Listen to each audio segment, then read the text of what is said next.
दोस्तों, आज मैं आपको एक बहुत ही आम लड़की की बहुत ही ख़ास कहानी सुनाने वाली हूँ।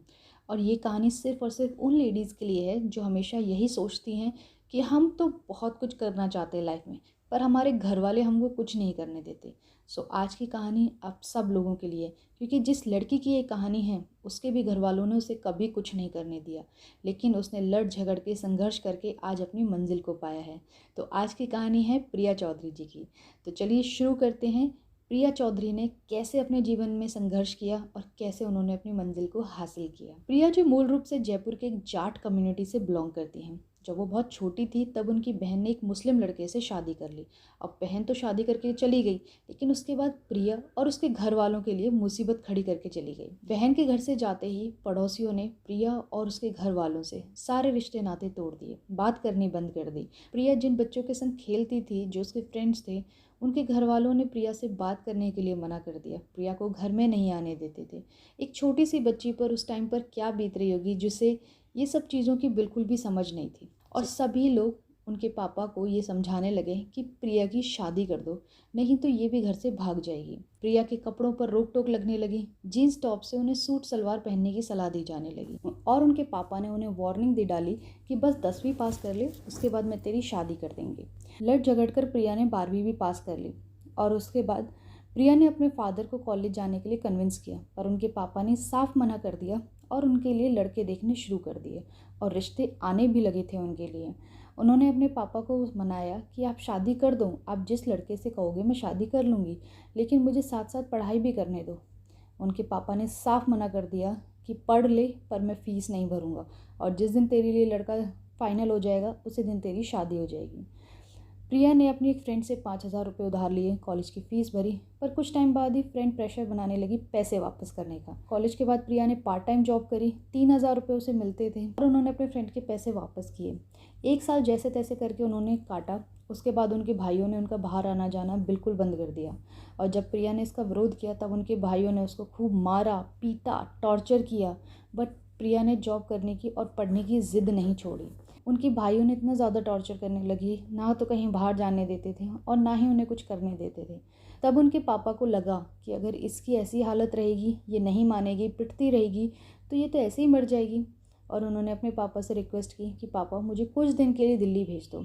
उनके पापा ने पहली बार उनको सपोर्ट किया और दिल्ली जाने की परमिशन दी। पर दिल्ली की जर्नी भी इतनी आसान नहीं थी। दिल्ली में वो अपनी जिस बहन के यहाँ रुकी, उनके हस्बैंड ने उन्हें थोड़े दिनों बाद घर से बाहर जाने को कहा कि कहीं ये भाग कर तो नहीं आई है, और उनकी बहन ने प्रिया को वहाँ से जाने के लिए भी कह दिया। प्रिया फिर से उम्मीद खो चुकी थी कि अब मैं क्या करूँ। घर वापस जाऊँगी तो वही भाई मारपीट करेंगे और कहीं ना कहीं शादी कर देंगे। कोई रास्ता नहीं दिख रहा था, पर उन्होंने सोच लिया कि घर वापस नहीं जाना मुझे।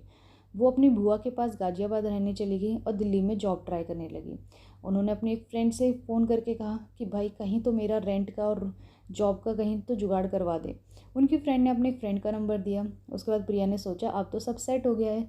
वो सुबह से अपना सामान लेकर दिल्ली गई, एक कंपनी में इंटरव्यू दिया और रात को उनकी जिस फ्रेंड ने अपने फ्रेंड का नंबर दिया उसको फ़ोन किया कि बताओ कहाँ पर आना है, मैं सामान लेकर यहाँ खड़ी हुई हूँ। उस लड़की ने कहा अगर तुम्हें आना है तो आ जाओ, हम 4 लड़के हैं, तुम कैसे एडजस्ट करोगी ये सब देख लेना। ये बात सुनकर प्रिया अंदर से टूट चुकी थी। एक अनजान लड़की एक अनजान शहर में सामान लिए हुए बीच रास्ते में रात के 8 बजे खड़ी थी, और जहाँ जिस फ्रेंड के भरोसे वो आई थी उसके फ्रेंड ने भी इस तरीके से बोल दिया। उसे बिल्कुल नहीं समझ आ रहा था कि मैं क्या करूँ, कहाँ जाऊँ, और कोई रास्ता नहीं दिख रहा था। उनके साथ जिन लड़के और लड़कियों ने इंटरव्यू दिया था वो उन्हें अपने साथ ले गए और वो वहाँ पर 2 दिन तक उनके साथ रही। उसके बाद उनको जॉब मिल जाती है, 7,000 रुपये में वो जॉब करती हैं और अब उन्हें लगता है कि शायद अब मेरी लाइफ सेटल हो जाएगी। पर जब तक उनके गांव में ये खबर फैल चुकी थी कि प्रिया ने घर से भागकर लव मैरिज कर ली है। प्रिया ने ठान लिया कि अब मुझे इन लोगों को कुछ करके दिखाना है, नहीं तो ये लोग ऐसे ही बदनाम करते रहेंगे हमारी फैमिली को। प्रिया अपनी बुआ के घर वापस चली गई और वहाँ से नोएडा जॉब करने लगी।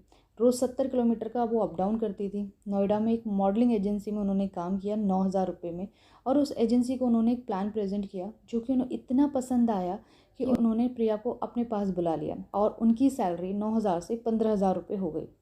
पर मुसीबतों ने उनका साथ नहीं छोड़ा। 5 महीने के बाद उनको पता चला कि उनके पापा को कैंसर था उन्होंने अपने पापा से बोला कि मैं वापस आ जाती हूँ। उनके पापा ने कहा अगर बेटा तुम यहाँ वापस आओगी तो तुम्हारे भाई तुम्हारे संग फिर टॉर्चर करेंगे, तुम्हें मारेंगे पीटेंगे और वापस नहीं जाने देंगे, इसलिए तुम वहीं पर रहो। 2011 में उनके पापा उन्हें छोड़कर जा चुके थे। अब उनके घर के हालात और भी ज़्यादा ख़राब हो चुके थे क्योंकि भाई उनकी छोटी बहनों को बहुत परेशान करते थे। वो अपनी फैमिली के लिए वापस जयपुर आ गई। उन्होंने सोचा कि अब यहाँ पर आ गई हूँ तो यहाँ कुछ ना कुछ तो मुझे करना है। उन्होंने अपनी सिस्टर से कुछ गोल्ड बोरो किया, अपनी सेविंग से कुछ पैसा जोड़कर एक बुटीक खोला और अपनी एक फ्रेंड को उसमें एज ए केयर टेकर रखा और दिल्ली में अपनी जॉब कंटिन्यू रखने लगी। पर 5 महीने बाद वो फ्रेंड बुटीक छोड़कर चली गई।